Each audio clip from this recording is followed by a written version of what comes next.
Sir CM sir నమస్తే sir. CM sir నమస్తే sir.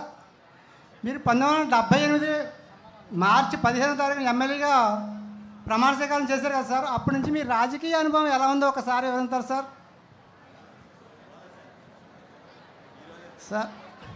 నమస్తే సార్.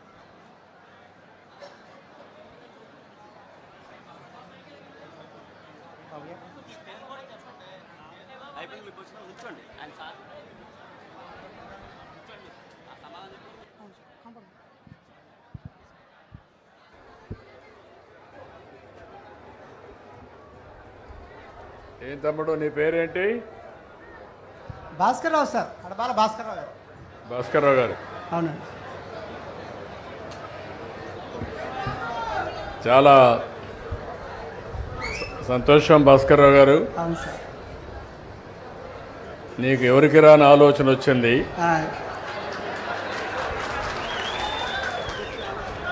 ఓసారి చరిత్ర మర్చిపోతూ ఉంటాం. అవునండి. మళ్ళీ గుర్తు చేసుకుంటే చరిత్ర గుర్తొస్తుంది. అవును సార్. ఇదే రోజు 47 సంవత్సరాల కంటే ముందు నేను మొట్టమొదటిసారిగా అసెంబ్లీకి అడుగుపెట్టాను. ఇప్పుడు 41 సంవత్సరాలుగా అసెంబ్లీలో ఉన్నాను. ఈ రాష్ట్రంలో ఎవరికీ దక్కని గౌరవం దక్కింది.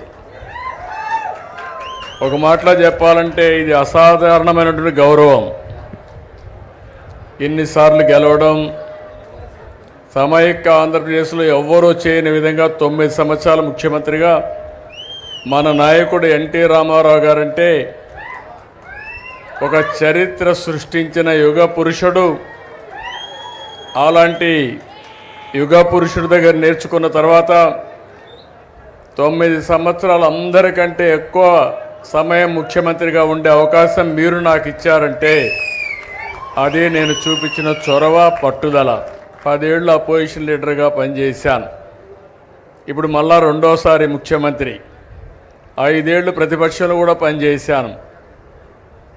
నా రాజకీయం అంతా అరుపెరగనిటువంటి రాజకీయ జీవితం నాది. నా ఆలోచన అంతా ఒకటే, నా చివరి రక్తపు బొట్టున్నంత వరకు ఈ పేదవాళ్లకు, రాష్ట్రానికి, తెలుగు జాతికి న్యాయం చేయాలని ఏకైక సంకల్పం. ఈరోజు ఏ ముఖ్యమంత్రి రాడు. మీ ఊర్లో చెత్త ఉంటే నాకేం పని అనుకుంటారు. ఆ చెత్త వల్ల మీ ఆరోగ్యం ఇబ్బంది అవుతుందనే ఉద్దేశంతోనే మళ్ళీ స్వర్ణాంధ్ర, స్వచ్ఛాంధ్ర దిశగా అడుగులేస్తూ మీలో చైతన్యం తేవడానికి ఇక్కడికి వచ్చాను.